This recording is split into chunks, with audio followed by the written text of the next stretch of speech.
예배를 드리기 위해서 우리 봉독하도록 하겠습니다. 말씀은 요한계시록 1장 1절에서 8절까지입니다.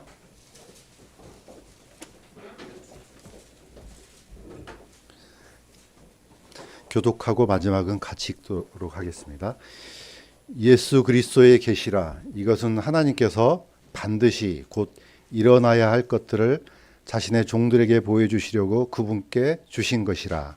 그분께서 자신의 천사를 통해 자신의 종 요한에게 그것을 보내시고 표적으로 보여주시니 그가 하나님의 말씀과 예수 그리스도의 증언과 자기가 본 모든 것을 증언하였느니라.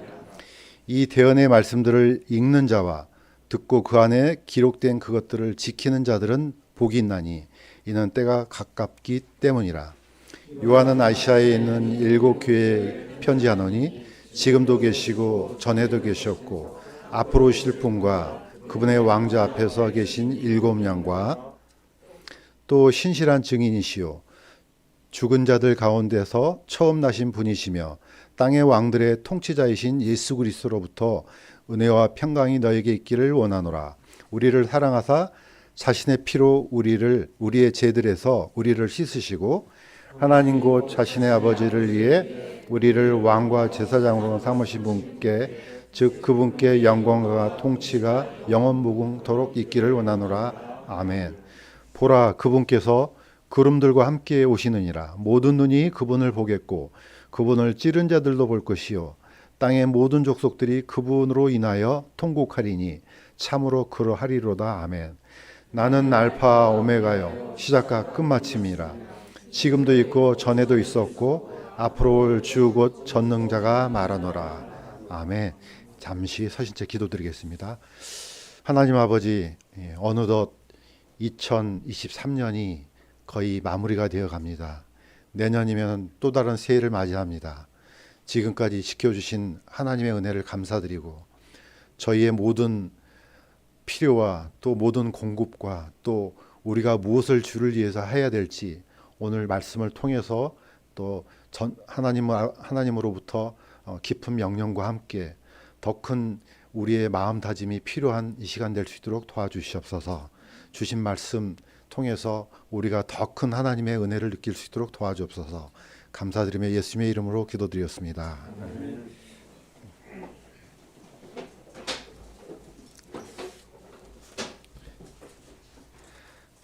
시간이 흐르고 흘러서 이제 2023년 마지막 날이 되었습니다. 근데 또 마지막 날이면서도 동시에 주로는 또 첫 날입니다. 우리가 매번 주의 첫날은 주님께 첫 머리를 드리는 마음으로 주님께 예배를 드리왔습니다. 그러니까 오늘이 마지막이면서도 동시에 처음입니다. 오늘 마지막 말씀 읽었던 것처럼 알파와 오메가, 처음이고 마지막이고 마지막이고 처음인 그런 날이 공교롭게도 됐습니다. 오늘 이 말씀을 통해서 같이 나누려고 하는 것은 우리가 개인적으로 우리가 구원받은 이후로 어떤 은혜를 받아왔고 또 어떤 감사를 드려왔고 또 오늘 마지막 날을 통해서 내년에는 어떤 다짐으로 어떤 계획을 가지고 주를 섬길지 그런 것을 한번 돌이켜보는 좋은 날인 것 같습니다. 자, 사실은 모든 마지막은 장엄합니다. 오늘 이 말씀을 위해서 잠시 같이 묵상해 보아야 될 사람들이 몇 사람 있습니다. 같이 한번 보도록 하겠습니다. 첫 번째는 모세입니다. 모세는 모세오경을 기록한 사람입니다. 창세기, 출애굽기, 레위기, 민수기, 마지막이 신명기입니다. 신명기는 어떻습니까? 요단강을 건너기 전에 마지막으로 기록한 성경입니다. 그래서 신명기를 보면은 한자어로 신이란 뜻이 다시란 뜻입니다. 재차. 다시 말해서 지금까지 쭉 해왔던 명령을 다시 요약해서 재차 반복해서 준 말씀이란 뜻입니다. 그러니까 이 말씀도 사실 장엄한 거죠. 창세기의 모세오경의 마지막 성경입니다. 두 번째는 사도 바울입니다. 사도 바울이 기록했던 마지막 성경은 디모데후서입니다. 디모데후서를 보면은 네로 앞에 불려가기 전에 이렇게 나옵니다. 물론 성경은 아니지만은 배경이 기록이 되어 있습니다. 그러니까 어떻습니까? 죽기 직전에 기록한 성경, 누구한테? 디모데한테. 자신의 모든 사역을 이제 마무리하고 이제 내가 지금 마지막 가기 전에 남긴 말씀, 개인적으로 남긴 말씀이지만 전체가 다 하나님의 말씀입니다. 마지막 성경, 사도 요한의 마지막 성경, 이게 이제 요한계시록입니다. 사도 요한은 사도 중에 최후까지 산 사람입니다. 이제 사도 요한을 끝으로 사도 시대가 마감이 됩니다. 그래서 이제 이후로는 이제 신학자들 사이에서는 이후는 이제 속사도라는 말을 붙인데 뭐 어떻게 붙이든지 사도 시대는 이걸로 끝입니다. 그러니까 이 모든 성경들이 마지막 뭔가를 남기려고 하는 굉장히 중요한 순간이구나. 이걸 우리가 이제 알 수가 있습니다. 자, 여기에 있는 단어를 쭉 보시면 아시겠지만은 우리가 성경을 구약하고 신약으로 나눕니다. 영어로는 올드 테스트먼트. 자, 신약은 뉴 테스트먼트 이렇게 나눕니다. 이 테스트먼트라는 이 단어가 구약 성경에는 커버넌트입니다. 영어로는 두 개가 크게 양분되는데 테스트먼트라는 단어는 구약에는 안 나옵니다. 신약에만 나옵니다. 그런데 의미는 같습니다. 자, 어떤 의미인지 이걸 한번 보시면은 충분히 이해가 될 겁니다. 우리는 보통 이걸 언약 그럽니다. 언약. 자, 언약은 히브리적인 개념으로 어떻게 만들어지느냐? 사실 이 언약이란 단어는 짐승을 두 개로 쪼갠다는 뜻입니다. 보통 우리는 약속을 맺는다 이렇게 하잖아요. 히브리 사람들은, 유대인들은 개념이 짐승을 쪼갠다 이렇게 해서 언약이 맺어집니다. 우리는 보통 약속하잖아요. 국가 간의 약속은 뭐라고 합니까? 무슨 협정, 조약 이런 의미를 갖고 있습니다. 사실 굉장히 중요할 때 쓰는 단어가 이 언약입니다. 그러니까 어떻습니까? 이 앞에 보이는 이 양은 두 개로 쪼개진 다음에 언약이 맺어집니다.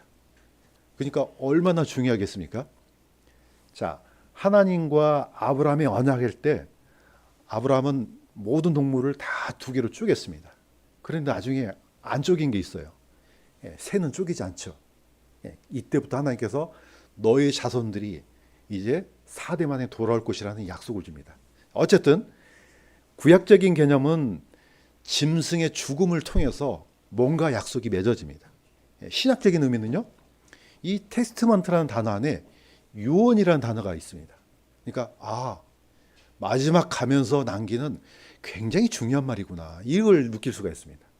아무리 불효자라도 부모님이 돌아가실 때 그 말씀을 가볍게 여기진 않겠죠. 평소에 말을 안 듣더라도 마지막 순간에는 귀담아 들으려고 합니다. 이런 의미를 갖고 있는 단어가 테스트먼트입니다. 그러면은 요한계시록이 어떤 의미인지 쉽게 와닿을 수 있습니다. 우리는 보통 요한계시록 보면은 앞으로 되어질 일을 기록한, 또 심지어는 좀 나쁘게 얘기하면은 이단들이 잘 쓰는 그런 성경, 이런 개념으로 가잖아요. 사도 요한은 최후의 순간에 이 기록을 남깁니다. 어떤 마음이겠습니까? 굉장히 중요한 의미가 있는 거죠. 자, 이걸 그대로 몰아서 이런 순간에, 아주 마지막 순간에 너무 중요한 말씀을 전하고 싶었던, 전하려고 했던 구약의 대표적인 인물이 많지만은 그 중에 한 사람을 꽂으라 그러면 아마 이분일 겁니다. 요셉입니다. 창세기 50장 25절에서 26절은 요셉의 죽음으로 끝이 납니다. 천지 창조부터 해서 마지막 이 성경, 이 구절로 끝이 납니다. 자, 마지막이니까 같이 한번 읽겠습니다. 시작. 요셉이 또 이스라엘 자손에게 맹세시켜 이르기를, 하나님께서 반드시 너희를 찾아오시리니 너희는 여기서 내 뼈를 가지고 올라갈지니라 하였더라. 이렇게 요셉이 110세의 죽음에 그들이 그의 몸에 향료를 넣고 이집트에서 그를 관에 넣었더라. 이게 창세기의 마지막입니다. 자, 요셉이 마지막으로 남긴 말이 뭐냐면은 이겁니다. 하나님께서 반드시 너희를 찾아오신다. 자, 그때 너희는 여기서 내 뼈를 가지고 올라가라, 이렇게 명령합니다. 이게 마지막 유언이에요. 테스트먼트하고 같은 의미예요. 커버넌트하고 같은 의미예요. 얼마나 중요하겠습니까? 수많은 말을 했지만은 죽기 직전에 이 말을 남기고 창세기는 마감합니다. 자, 요셉의 여정을 한번 쭉 보겠습니다. 우리가 잘 알고 있는 것처럼 다시 한번 리마인드하면은 요셉은 아버지 야곱이 헤브론에서 자, 형들이 양을 잘 치고 있는지 한번 보라고 심부름을 보내죠. 어디로 갑니까? 세겜으로 올라가죠. 자, 세겜으로 올라갔더니 형들이 없네. 자, 나 같으면은 찾다가 그냥 없네 하고 돌아오면 되는데 이 요셉은 끝까지 자기에게 맡겨진 이 사명을 다 합니다. 아예 찾으러 다닙니다. 어디까지 갑니까? 그 위에 있는 도단까지 갑니다. 그런데 거기서 요셉의 일생이 완전히 바뀌죠. 여기서 형들한테 팔려서 어디로 갑니까? 이집트까지 끌려가죠. 자, 이때 나이가 몇 세라고요? 17살. 오늘날로 말하면 고등학교 1학년이에요. 이때 어디까지 끌려가요? 이집트까지. 무려 장장 13년을 여기서 살아요. 요셉이 30세에 총리가 되니까 약 13년 동안 노예로 살아요. 자, 그런데 놀라운 것은 이 요셉이 가지고 있는 인품을 보세요. 요셉은 아버지의 말씀에 절대적으로 순종합니다. 신실했습니다. 요셉이 아버지로부터 신뢰를 받은 것은 그만큼 반대급부적인 일이 일어나죠. 형들한테 미움을 받습니다. 형제들이 많은 집안에서 살아가는 사람들은 이게 좀 이해가 될 거예요. 철저하게 신실하고 부모님한테 순종하면은 그렇지 않는 사람, 형제로부터 미움을 받습니다. 요셉이 그랬습니다. 요셉은 이집트로 팔려가서 보디발의 집에서 종으로 살았습니다. 그러니까 얼마나 신실했는지 아예 보디발이 모든 것을 다 맡겼어요. 자기가 먹는 것 빼고는 다 맡겼어요. 자, 이런 사람한테 그냥 평안한 삶이 주어집니까? 역시 또 사탄의 유혹이 또 들어오죠. 드디어 모함을 받고 보디발의 아내의 모함을 받고 이제 지하 감옥에 갇힙니다. 지하 감옥에서도 정말로 신실하게 일을 했습니다. 나중에 어떻습니까? 아예 감옥 열쇠를 맡겨버려요. 나중에 풀려나죠. 30세에 총리가 됩니다. 총리가 됐을 때 이 파라오가 모든 나라의 살림을 다 누구한테 맡깁니까? 요셉한테 다 맡깁니다. 심지어 나중에 기근이 들었을 때 이 이집트 사람들이 와가지고 살려달라고 외원하고 막 그랬을 때 누구 어떻게 합니까? 나는 몰라. 파라오가 요셉한테 가봐.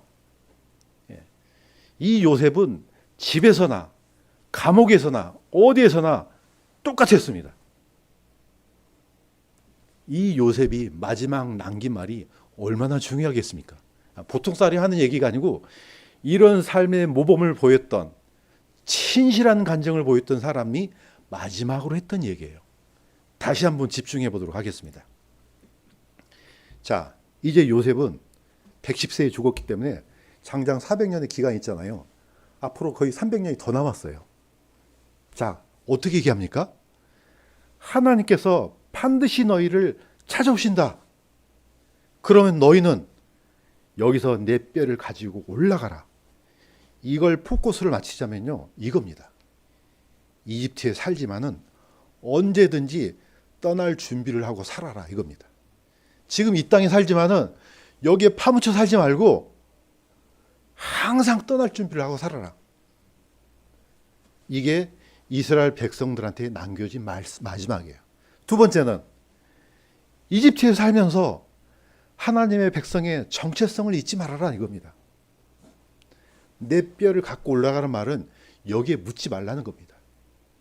그 조상 아브라함과 야곱에게 했던, 이삭과 야곱과 이삭에게 했던, 조상들에게 했던 약속은 뭡니까? 바로 하나님께서 약속하신 그 약속의 땅에서 거기서 사는 거예요. 내가 비록 여기서 죽지만은 나는 여기 사람이 아니라는 겁니다. 그러면 이건 우리에게도 똑같습니다. 비록 우리가 이 땅에 살지만은 우리는 여기에 완전 파묻혀 살면 안 된다는 겁니다. 언젠가 우리는 떠날 나라에서 살고 있는 겁니다. 이런 정체성을 잊으면 안 돼. 이게 바로 창세기 마지막입니다. 자, 모세도 한번 보겠습니다. 모세도 40년 동안은 이집트의 왕자로 살았고 40년은 쫓겨서 양치기로 살았고 마지막 40년은 이스라엘 백성들을 인도하는 지도자로 삽니다. 예. 나중에 이제 천신만고 끝에 어디까지 옵니까? 요단강까지 옵니다. 그런데 하나님께서 거기까지, 예. 모세는 거기까지만 살아 이겁니다. 눈에 보이잖아요. 저 강만 건너면은 그토록 꿈에 그리던 그 약속의 땅을 갈 수 있는데 못 갑니다. 그 이유는 누가 갑니까? 요수아가. 요수아가 너는 거기까지만 살고 그 이유는 요수아가 이끌어 갈 것이야. 자, 이것을 이제 모세가 어떤 삶으로 살았는지 히브리서는 자세히 나와 있습니다. 이것도 같이 한번 읽어보도록 하겠습니다. 시작. 믿음으로 모세는 나이가 들었을 때 파라오의 딸의 아들이라 불리는 것을 거절하고 잠시 제의 쾌락을 즐기는 것보다 오히려 하나님 백성과 함께 고난받는 걸 택하였으며 또 그리스도의 치욕을 이집트의 보보다 더 큰 재물로 여겼으니 이는 그가 주께서 보상으로 보답해 주는 일에 관심을 두었기 때문이니라. 예. 모세는 드디어 하나님의 지도자가 된 이후로부터는 절대적으로 이집트에 전혀 관심을 두지 않습니다. 끝까지 하나님께서 이러한 삶을 산 이후에 주시는 그 보상을, 내가 이런 삶을 살면은 주님께서 나에게 이런 보상을 주시겠지, 여기에 관심을 뒀습니다. 그러면은 우리는 똑같습니다. 모세는 딴 세상에 있는 사람이 아니에요. 그 모세가 보여줬던 그 간증이 그대로 히브리서까지 이어집니다. 이처럼 살아라는 겁니다. 우리가 2023년 마지막 날이 되었습니다. 자, 그래서 우리는 다시 한번 이거 한번 생각해 보기를 원합니다. 예, 사도 요한입니다. 요한계시록은 사도 요한이 기록했습니다. 자, 사도 요한의 삶을 잠깐 한번 보겠습니다. 자, 그분께서 야고보와 그 형제 요한이 자기들의 아버지 세베대와 함께 배 안에서 자기들의 그물을 고치고 있는 것을 보시고 그들을 부르시니 그들이 즉시 배와 자기들의 아버지를 남겨두고 그분을 따르니라.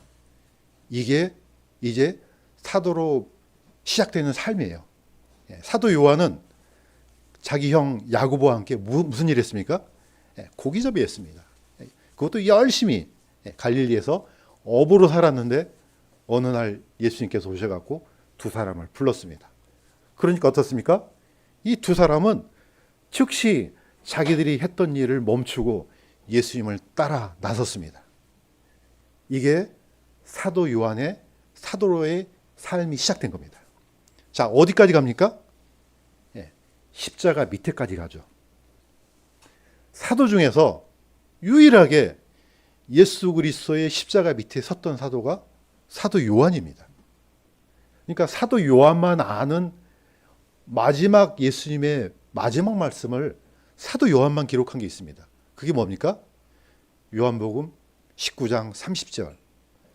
다 이루었다. 다 갚았다. 이 말씀은 요한복음에만 있어요. 왜냐? 사도 요한만 들었거든요. 사도 요한만 듣고 드디어 우리의 모든 죄값이 다 갚아졌구나. 모든 게 다 성취됐구나. 이걸 엄청난 소식을 전한 사람이 사실 사도 요한입니다. 그 다음에 사도 요한에게 예수님께서 마지막 명령을 주십니다. 이건 제가 읽겠습니다. 예수님께서 자기 어머니와 자기 사랑하는 제자가 곁에 서 있는 것을 보시고 자기 어머니에게 이르시되 여자여 당신의 아들을 보소서 하시고 그 뒤에 그 제자에게 이르시되 네 어머니를 보라 하시니 그때부터 그 제자가 그녀를 자기 집으로 모시니라. 무슨 말씀입니까? 사도 요한밖에 없어요. 그 밑에 예수님의 육신의 어머니 마리아가 있습니다. 부탁하는 겁니다. 당신의 아들을 보소서. 자, 어머니를 보고 요한한테는 네 어머니를 보라. 자, 여기서 어떻게 합니까? 양 어머니가 되죠. 양 아들이 됩니다. 두 분을 연결시켜 주죠. 자, 그러니까 사도 요한이 그 예수님의 마지막 말씀을 듣고 어디로 모십니까?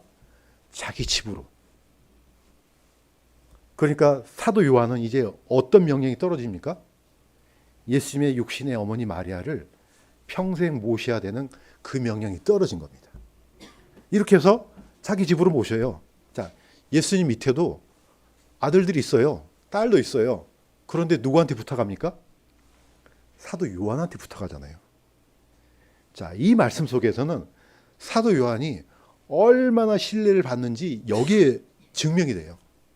물론 나중에 이제 예수님의 육신의 동생인 야고보도 그렇고 또 한 사람 갑자기 생각이 안 나요. 이름이. 어쨌든 그분들이 유다도 그렇고 나중에 신학교에 신실한 아주 유능한 그런 지도자가 되지만은 예수님은 오히려 사도 요한한테 일을 맡깁니다. 이걸 보면은 이거는 어마어마한 신뢰를 받구나. 우리가 이 일을 알 수가 있습니다. 자, 십자가 밑에 섰던 이 사도 요한이 받았던 메시지를 갖고 어디로 갑니까? 사도 요한의 마지막 여정을 한번 보겠습니다. 오늘 읽었던 요한계시록 거기 나옵니다. 사도 요한은 이렇게 표현합니다. 나 요한은 또한 너희 형제요 환난과 예수 그리스도의 왕국과 인내에 동참하는 자라. 내가 하나님의 말씀과 예수 그리스도의 증언으로 인해 반모라는 섬에 있었노라. 이분이 갑자기 예루살렘에서 어디까지 갑니까? 반모라는 섬으로 가잖아요.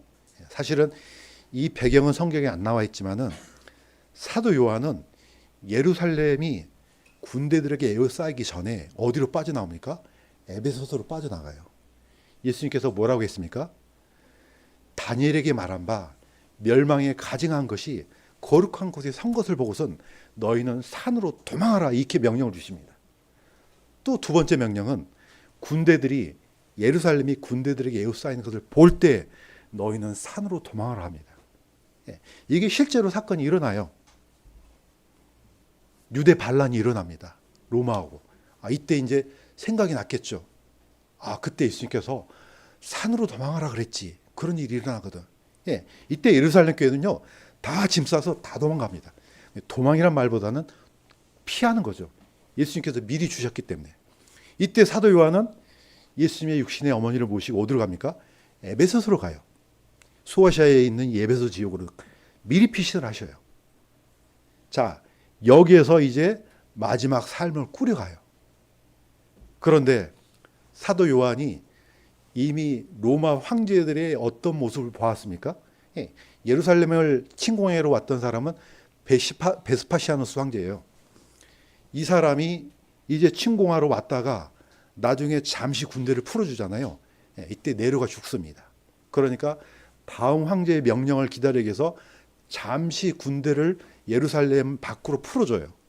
이때 예루살렘에 있는 모든 사람들은 다 피해요. 자, 이 피하지 않고 남아있는 사람들이 문제죠.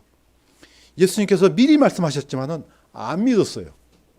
항상 이런 일은 반복되잖아요. 성경에는 늘 미리 말씀하세요. 그런데 안 믿어. 그러면 그 결과는 누가 감당합니까? 그걸 믿지 않는 사람들이 다 감당하게끔 돼 있어요. 성경에는 분명히 믿으라. 그리하면 너와 내 집에 구원을 받으리라. 얼마나 자주 수없이 반복합니까? 그런데 이걸 안 믿어요. 그럼 나중에 어떻게 감당합니까? 나중에 이 결과를 영원토록 책임지게끔 돼 있습니다. 자, 사도 요한은 어머니를 모시고 예수님의 육신의 어머니 마리아를 모시고 이미 에베소서로 피했습니다. 자, 그런데 누가 나타납니까? 베스파시아누스 아들 티투스는 예루살렘을 완전히 완전히 초토화시키잖아요.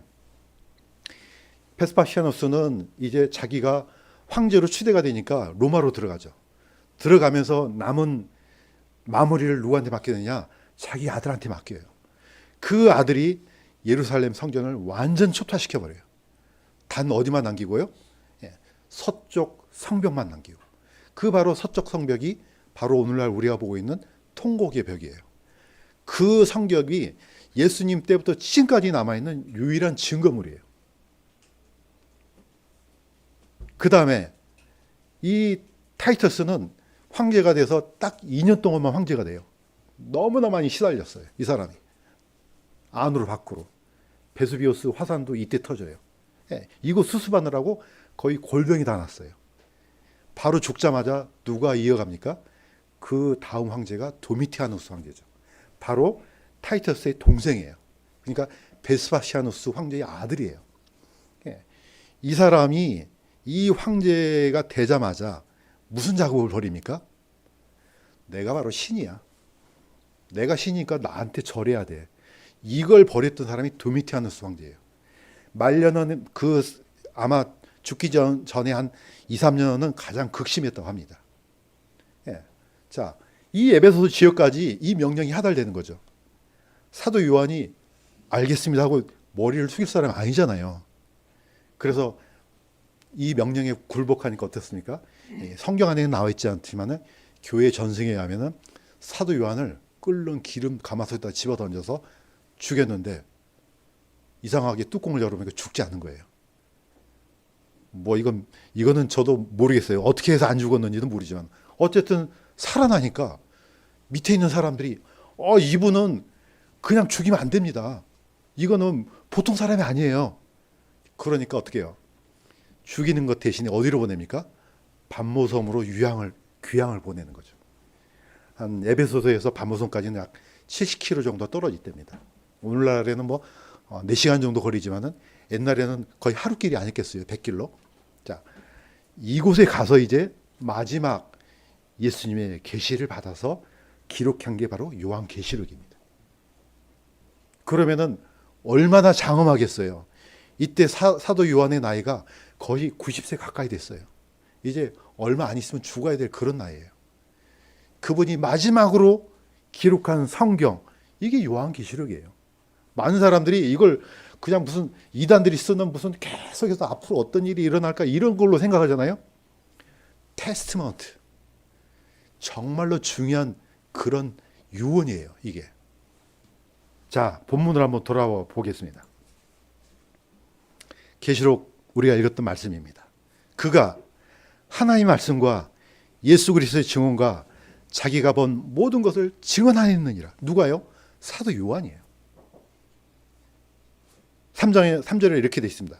이 대언의 말씀을 읽는 자와 듣고 그 안에 기록된 것들을 지키는 자들은 복이 있나니 이는 때가 가깝기 때문이라. 자, 이 대언의 말씀을 우리는 계시록으로만 생각하잖아요. 사도 요한이 기록한 성경은 첫째 요한복음이에요. 그 다음에 요한 1서, 요한 2서, 요한 3서예요. 마지막 성경이 요한계시록이에요. 그러면 이 대언의 말씀이 어디겠습니까? 다 포함돼요. 요한복음, 요한 1서, 2서, 3서, 요한계시록까지 전체 다입니다. 이 말씀을 읽는 자와 듣고 그 안에 기록된 그것들을 지키는 자들은 복이 있다. 왜냐? 때가 가깝다. 예. 사도 요한은 이때도 때가 가깝다 이렇게 표현합니다. 그러면 지금은요? 지금은 말할 수 없이 가깝죠. 거의 2000년 전에도 때가 가깝다고 표현했는데 지금은 더 가깝죠.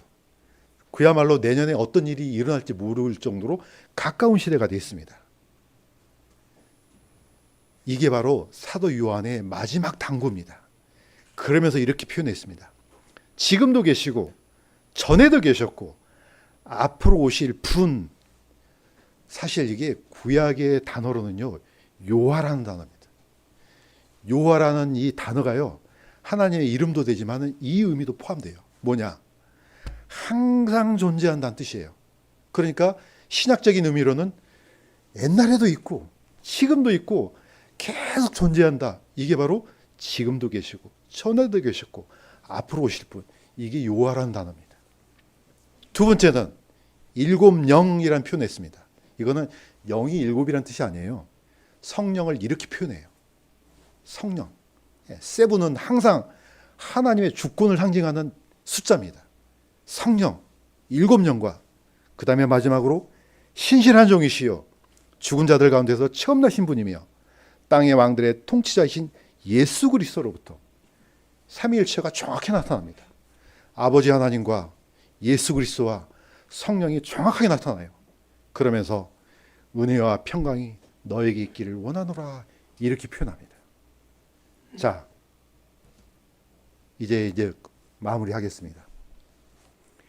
예수 그리스도인의 과거와 현재에 대한 감사, 이게 포함되어 있습니다. 자, 이거는 같이 한번 읽겠습니다. 시작. 우리를 사랑하사 자신의 피로 우리의 죄들에서 우리를 씻으시고 하나님 곧 아버지를 위해 우리를 왕과 제사장으로 삼으신 분께, 즉 그분께 영원관과 통치가 영원 무궁토록 있기를 원하노라. 아멘. 한번 돌아보라는 겁니다. 너희들이 과거에 어떤 존재였지? 예. 우리는 예수 그리스도의 피로 씻음 받은 존재입니다. 그러니까 하나님의 자녀가 되는 겁니다. 이 짧은 구절 안에 어마어마한 희생이 들어있다는 거 우리 잘 알잖아요. 십자가에 달리기 전까지 예수님은 그 하루 동안에 어마어마한 수치와 어마어마한 고통과 모든 것을 다 감내하셨습니다. 이 하루 동안에, 그게 바로 유월절입니다. 이 유월절에 우리의 모든 죄를 씻어냈습니다. 그 다음에 또 한 가지 엄청난 선물을 주셨어요. 우리를 왕과 제사장으로 삼아 주셨습니다. 우리는 교만해서는 안 되지만은 적어도 자긍심을 잃어버리면 안 된다는 겁니다. 우리는 킹이에요, 킹. 그런데 자기가 왕인지 몰라요. 교만하고 자긍심은 틀린 거예요. 영어로 프라이드는요, 교만이라는 뜻도 돼요.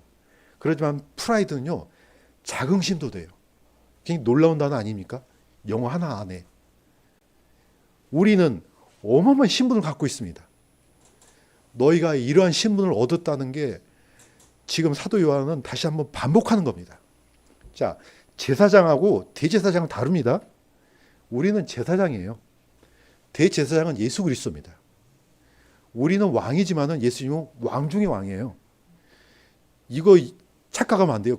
내가 모든 세계를 통치하는 왕으로 착각하면 안 됩니다. 이거는 유대 그 어떤 정치 시스템을 보면은 아버지가 있으면 아들도 왕이에요. 예수님은 왕 중의 왕이세요. 우리는 그 밑에 있는 왕이라는 뜻입니다. 어쨌든 왕과 제사장이에요. 우리는 어마어마한 신분이에요. 이거에 대한 감사를 놓치지 말라는 겁니다. 우리가 평소에 누리고 있었던 삶을 다시 한번 보면 좋을 것 같아요. 어떤 분이 이 얘기를 했어요. 저도 가끔 본 적이 있는데 북한에서 넘어온 사람들이 놀라운 게 몇 가지 있대요. 그 중에 하나는 도로에 놀란답니다. 우리는 이 도로가 잘 닦여 있는지 모르잖아요. 맨날 차 타고 다니는데 북한에서 넘어온 사람들은 이런 도로가 있을 수 있나? 그 중에 하나 기억나는 게 나무가 이렇게 많은 것에 놀란대요. 아니 당연히 산에 나무가 있는 게 당연한 거 아니에요? 예, 북한에는 산에 나무가 없대요. 또 한 가지, 우리는 추우면은 따뜻함을 쓰잖아요. 여기에 감사를 누리고 있는 사람은 아무도 없을 거예요. 북한에서 온 사람들은 이런 별천지가 있나? 이런 데입니다. 아까 우리가 받았던 이거 약간 상대적이에요. 사도 요한이 살았던 시대는요, 마음 놓고 예배를 드릴 수가 없는 시대예요. 돌로 맞아 죽어요. 사도 요한이 왜 끌려갔습니까? 그 시대는 그런 시대가 아니에요. 우리 이건 평안하게 예배 드리고 있잖아요. 여기에 감사한 사람은 누가 얼마 있겠어요? 정말로 감사해야 된다는 거죠. 우리 한 해를 돌아보면서 우리가 어떤 은혜를 누리고 있었나, 우리가 어떤 감사를 받고 있는지, 이거 한번 깊이 생각해 보시면 됩니다. 그러면은 셀 수도 없이 많습니다. 우리가 눈으로 보잖아요. 보지 못한 사람들 많아요. 듣잖아요. 듣지 못한 사람도 많아요. 말하잖아요. 말하지 못한 사람도 많아요. 우리가 받은 것들을, 은혜를 하나하나 곰곰이 생각해 보니까 너무나 많아요. 우리의 죄들에서 우리를 씻으시고 왕과 제사장으로 삼으신 분께 영광과 통치가 영원 무궁토록 있기를 원하노라. 진짜로 마지막입니다. 사도 요한은 마지막 이렇게 당부합니다. 어떻게 당부하느냐? 자, 이거는 중요하니까 같이 한번 읽겠습니다. 시작. 보라, 그분께서 구름들과 함께 오시느니라. 모든 눈이 그분을 보겠고 그분을 싫은 자도 볼 것이요 땅의 모든 족속들이 그분을 통곡하리니 참으로 그러하리로다. 아멘. 이걸 요약하면은 아까 요셉이 했던 얘기가 똑같아요. 그분께서 오신다. 그러면은 어떻게 살아야 됩니까? 이 땅에서 살지만은 언제든지 떠날 준비를 하며 살아라 이겁니다. 온다. 자, 요셉이 그 말을 했을 때 장장 300년이 흘러가요. 근데 나중에 요셉의 몇 대 손이에요? 요셉의 형인 유다의 4대 손이에요. 모세는 4대 만에 그 모세가 드디어 백성들을 데리러 옵니다. 나중에 홍해를 건너서 건너가잖아요. 우리가 이 얘기를 얼마나 오랫동안 들었겠습니까? 사도 요한이 이 기록을 했을 때 거의 2000년이 흘렀어요. 사람들이 아니 온다며 언제 오는 거야? 많은 사람들은 그 날짜만 보잖아요. 뭐 몇 월 며칠 뭐 언제 온다 이걸 집어가지고 자기네들이 선택해가지고 여기를 준비하고 살아요. 그거 이단입니다. 아무도 알 수가 없습니다. 우리는 여기에 집중해야 돼요. 내가 이 땅에 살지만은 언젠가는 떠나야 되는 사람이다. 바로 뒤에 이어지는 게 뭡니까? 그리스도인의 정체성을 잊으면 안 된다는 겁니다. 우리가 비록 이 땅에 대한민국에 살지만은 이 나라에서 법과 규칙과 질서를 지키고 살지만은 우리는 여전히 하나님의 법의 지배를 받는 사람입니다. 그러니까 어떻습니까? 이거 잊어먹으면 안 된다는 겁니다. 옆에 사람이 뭐라고 하든 어제 저녁에도 친했던 고등학교 친구가 문자로 왔어요. 뭐라 하느냐? 주식 여기다 투자를 해야 돼. 이거에다 하면 망해. 막 장문을 썼어요. 하든지 말든지. 하든지 말든지. 우리의 포커스는 여기에 맞춰져야 됩니다. 그분께서 반드시 우리를 찾아오실 것이다. 그러면 우리는 우리의 과거, 우리가 받았던 은혜, 감사 잊지 말고 내년에는 이런 마음으로 살기를 주님의 이름으로 간구드립니다. 기도하겠습니다. 하나님 아버지, 2023년 12월 마지막 날까지 우리를 지켜주시고 인도해 주셔서 감사합니다. 내년에 어떤 일이 일어날지 우리는 모릅니다. 그러나 우리가 하나님께로부터 받았던 이 은혜와 또 끊임없이 우리가 어떤 삶을 살아가야 되는지 이 말씀을 통해서 중심을 잡아가는 그런 삶이 될 수 있도록 도와주시옵소서. 감사드리며 예수님의 이름으로 기도드립니다.